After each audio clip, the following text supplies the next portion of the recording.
Okay, so what we're talking about is how to maintain a group.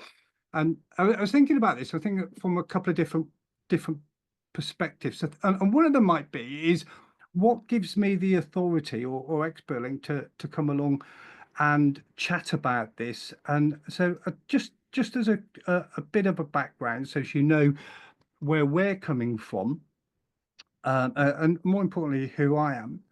Uh, that's okay, involvement team, not a problem at all. So I started doing co-production and working with groups probably a little bit before 2010, but properly did my first bit of co-production in 2010 and set up a day centre with an amazing guy called Roger Batt from the Salvation Army. It's a day centre that's still running now. It was the Well, and I got together with his team and we produced that sort of day centre. And moving on from there, I was involved with, some of you all know Fulfilling Lives and Changing Futures. Some of you know that. It's quite a big gig across the country. So I was involved at the commissioning side and worked with two of the areas, Bristol and Stoke, in developing the lived experience there, and then put their successful bids in and got them going, but also then set up the Changing Futures are running now, or Revolving Doors. The National Expert Citizens Group ran the first one, set up the first one with a wonderful person called Lynn Cole, who was head of the project for Big Lottery at the time, and then went on to at one point managed the NECG. I also got involved and did lots of group work around peer research and stuff. Hard Edges, so I co-authored that, but did a lot of group work around the peer research that informed the publication. And actually, when we think about it, it shaped the way that we talk about trauma. That publication shaped the way that we talk about trauma today, especially when it comes to historical and childhood trauma across our sector. In 20, thank you very much, Shannon. It's in the, if anyone wants to go and have a look, it's in the chat. In 2016, we set up ExpertLink, or started working as ExpertLink. We became a charity a bit later on, but we've run a national advisory panel that fed into government during the pandemic era. We've got a group have been working for a long time, actually, working with the DWP. We've had groups working with MHCLG, then Dulloch, then now back to, I think they're doing something with MHCLG at the moment, around supported housing. We work with lots of local authorities, including at the moment with, for any of you who are a local authority in the room, Westminster City Council. We're supporting and developing their lived experience advisory board. We train lots of people in co-production and group work. And we do some work through Lloyd's Enhanced project. So if anyone ever wants training from us, free training, and you're getting funded by Lloyd's, pop along to Lloyd's, ask to join their enhanced program, and you can get some free training. So I'd say that we've done a lot of groups, and the experience from those groups and running those groups is what informs what's going to inform these three conversations. There's a bit of a backdrop for this. I was at the LEX, which is the Lived Experience Leadership Group. This is some time ago, pre-Brexit, and we did a residential and we were away for like 3 days, and we had an amazing facilitator there called Mark Gonzalez. If you look him up, he's a futurist. He's a professor. And at the time, he was over in, I think it was Harvard University or Stanford. It was one of the two. And he came across an amazing guy. He's got a retreat over in Morocco at the moment. But he's an early riser like me. I get up early and we end up down in the classroom together before everyone else, or the meeting room before everyone else, and chat about groups, which was really relevant at the time and what was happening globally, but also thinking about groups that community groups. So can't take ownership for all of this because this is absolutely influenced by that guy who's super amazing. If you ever get a chance to work with him, big shout out for him. But the three things that we came out with were uh, ownership, accountability, and trust. Okay, so which are really important. And when I work with groups, it's and when we talk this through, maybe you'll see it with the groups that you're working with at the moment. So let me scoot on a few of those. Ownership. Okay. Before we there's a really good metaphor that I use in some of the other training that we do when we talk about co-production, and it's about this guy, and it's a really good way of talking about co-production or thinking about co-production and seeing how it works and that ownership thing.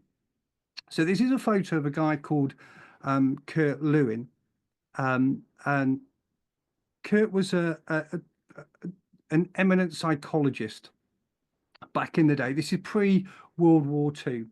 And he did, if you go and have a look at some of his work, he's done a lot of work around groups and how they work together and all that sort of stuff. So the scenario is World War II's on, and I'm going to get the language, it's a bit wrong here, but World War II is on, and the American government were concerned about the health of the nation. There was rationing going on as there was here and everywhere else around the world, food shortages.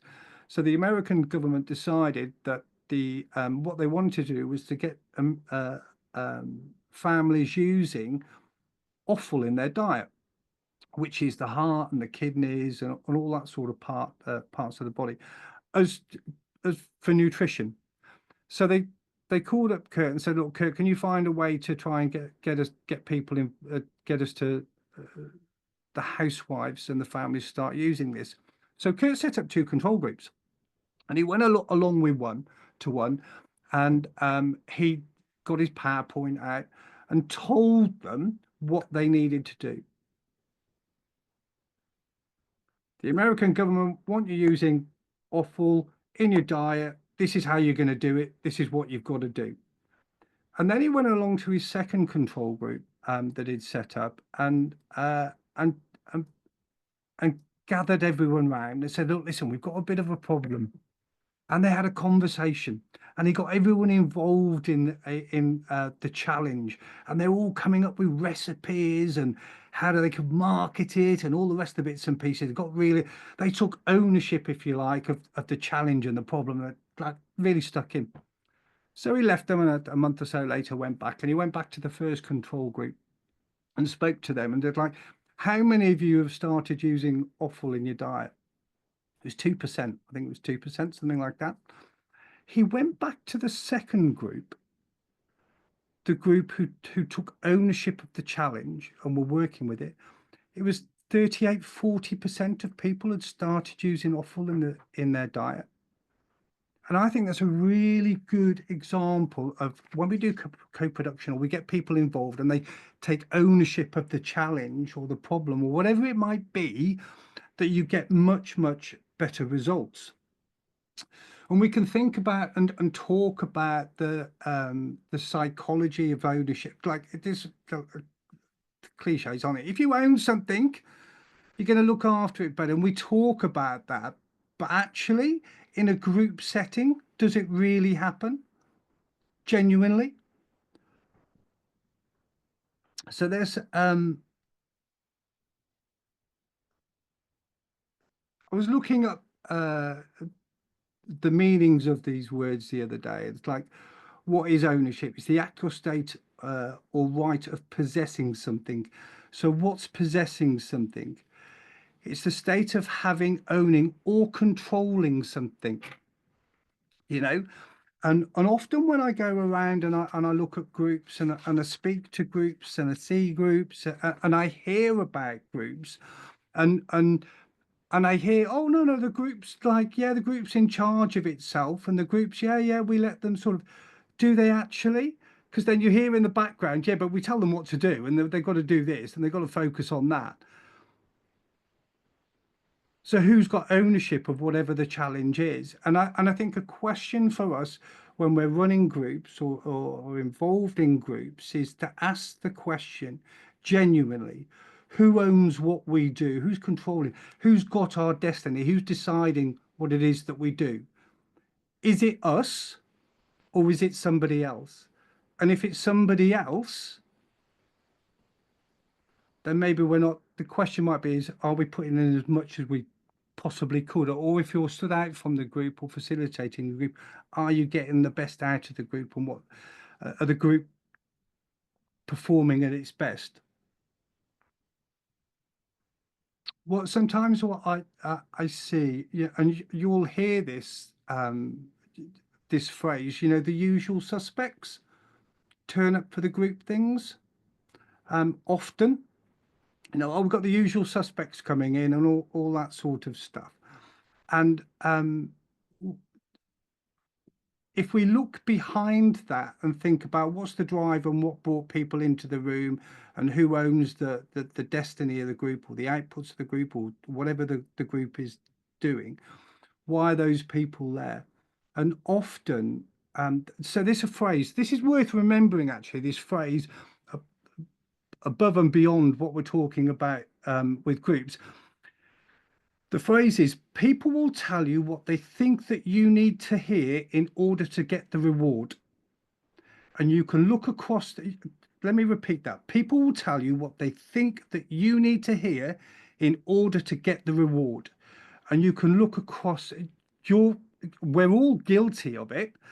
And I've seen this in groups where we've had chief execs and commissioners. I've seen it being acted out at the DWP, the job centres and places like that. So if you've got a group of people who haven't got ownership of the destiny of the group or control of the group, they're there for whatever reward it might be for them. They'll tell you what they think that you need to hear in order to get that reward. So if the rewards are £25, but let's take vouchers out of it. It might be a cup of tea, a slice of cake, and a thank you. That's all it might be. Maybe there's somebody who just want, or just that feeling a part of, I just want to be a part of because I'm, socially disconnected and stuff like that. And actually, one of the things that we might want to do with the group is that might be a benefit for people. I'm not, so these are huge generalizations, and I'm knocking that. But if we want to get the best out of a group, them owning what they do and their destiny is really important. And I feel that the questions that we should be asking ourselves if we're setting up groups or running groups is, do they own it? Do they possess it? Are they in control of the group? And if they're not, are we getting the best out of those people?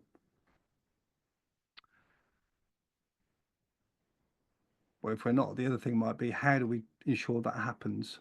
Okay, which we can do.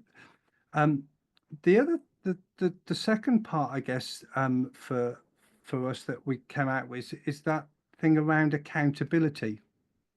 And again, it's required or expected to justify actions or decisions, being responsible for. And we can think about this in a couple of ways as well.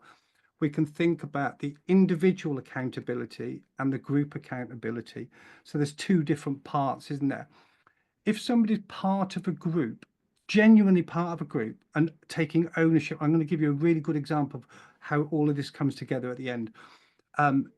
So and is part of a group that's had ownership of its destiny or whatever its outputs are, whatever it's doing, that they're accountable for what they contribute or what they put into the group as individuals, but then as a collective, they're jointly accountable for whatever the outcomes or the outputs are and whatever the results are.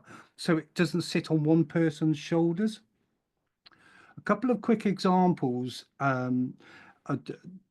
So I know some groups that work with commissioners, local authorities, and they sit together and the commissioner might come into the group and say, right, actually, there's a pot of money over here. What do you think we should be looking for and going for? And collectively, they all contribute into it. The commissioner writes it all up and puts it off.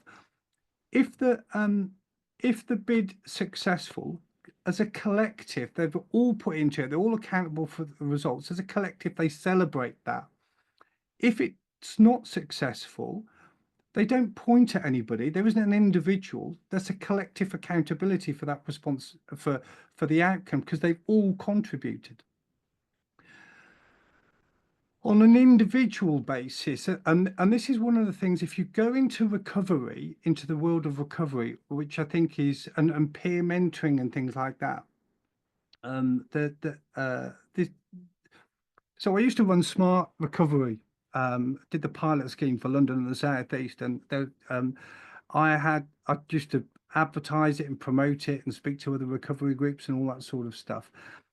And we set up one of the groups that we set up was in a village hall, church hall out the way, and there was a wonderful volunteer there called Pat. Now Pat was retired, but she had the keys to the church hall.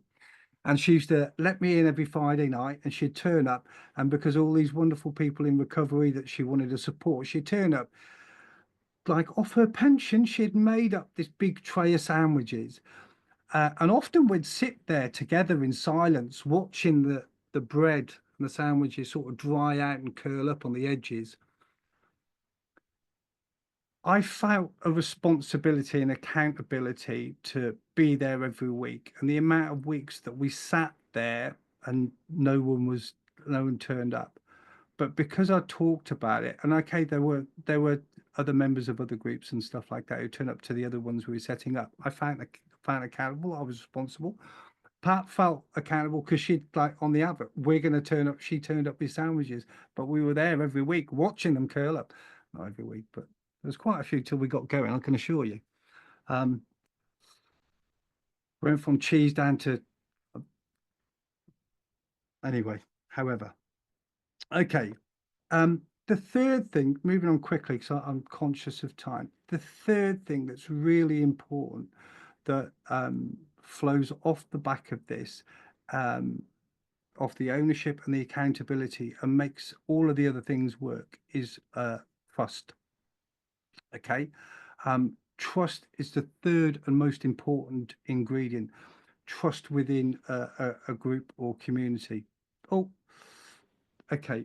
So there's a couple of things that we can say about, again, a couple of things that we can say about trust. Two things.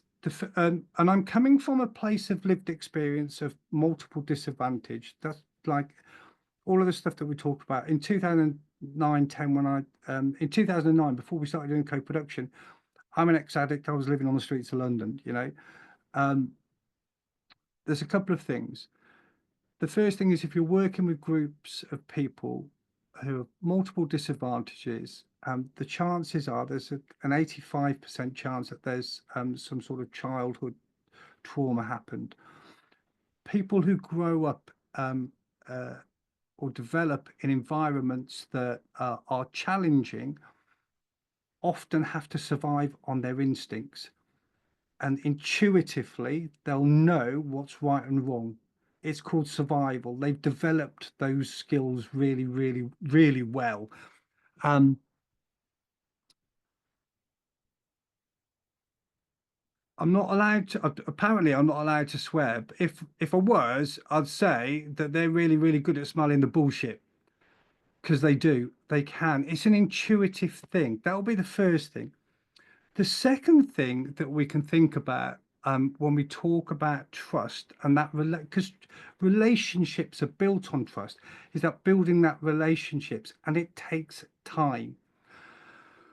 So one of the challenges, so how do we overcome one of those challenges, that being time? So one of the things that we can do, because we don't have the time to develop those relationships really well, one of the things that we can do is we can shortcut that, and we can help groups to build connections, which develops the relationships and the trust really, really quite quickly. Like, so quick, we do online stuff, and we also do in-person stuff, and try and do a similar thing with our groups. It's trying to get people to connect.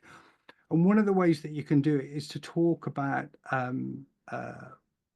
we invite people to share and talk about why they want to be involved in the group, but also that bit of their back history, and you'll find connections. I was doing a group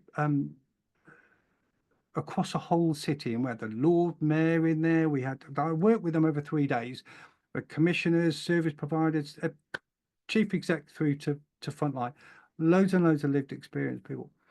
And I had people doing an exercise and sharing, and one of the commissioners told the story of why they were working in the sector that they were working and commissioning the work that that they did. That commissioner connected so well with everybody else in the room, but most importantly with people with lived experience. We did a similar thing up here with a young group up further up north, a young group where they brought them together and shared their stories. See, the thing is that they all had commonalities. I've got an exercise that I do. It takes like an afternoon. And how many of us are in the room? There's 30 of us in the room, 29 of us in the room. We could do an exercise. I absolutely promise you, there is a reason why all of us are in the room. There's something that's brought us here. Our value, whether that's based internally around our values or something that's happened, an experience that we've had on our journey that's brought us together into this place. And when you get people to start talking about that and sharing, they connect. And that's where the relationships and the trust starts to develop. People genuinely want to help, don't they? Others. And that commonality thing and having those commonalities, they want to help and support one another. And trust develops from that. One of the things I would say, though, is if you're going to do something like that, is that you ask people, if you're going to get people to do stuff, be prepared to do it yourself. Often we're like the system's is guilty of taking and not giving. So very finally, before we open up for questions, I want to give you a really, really quick example of some recent work that I've done, whereas this has all gone incredibly, this whole just absolute persona, like all of this. So working up in, and I'll tell you, it's the Lived Experience Collective up in Hull. I've been working with them for a while. We brought them to as a group together, and they absolutely have ownership and control of the destiny and what that group does, you know. And they decided what they wanted to do was they wanted to do a citywide event.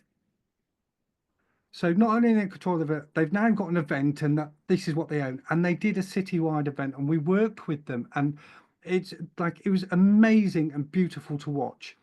So they were they all took control of the event. So they organised it, and admittedly they couldn't afford the room and stuff. So there was someone sat in the background doing that part. But they had to engage with them and sort it out. There was a couple of them doing that. Darren was doing that, and Graham. There's a couple of them like doing the agenda and organising all that sort of stuff. There was one of them who's being the compere, the host, if you like, and there was a whole bunch of them going to stand up and do their stories. They absolutely knocked out the park. It was amazing. They had 150 people or more in the room. Absolutely amazing. And it was incredible to watch this whole event unfold. But it's because they took ownership of what they wanted to do. They genuinely like control of it. Absolutely. They individually took accountability for the different parts that they were playing, and collectively took accountability for whatever the outcome was, which was the event, you know. And absolutely, they trusted one another to do their bits, their individual parts, or play their parts. You know, whether it was standing on up on stage speaking, or whether it was doing the organising bit, and it went phenomenally well. Absolutely fantastic. So those are our those are our three things. um, ownership, accountability, and trust. And when you have those in a group, you'll get the best out of a group for whatever it is that you're trying to achieve. Super cool. It's 1:30 or 1 minute past 1:30. So I think that's probably enough talking from me.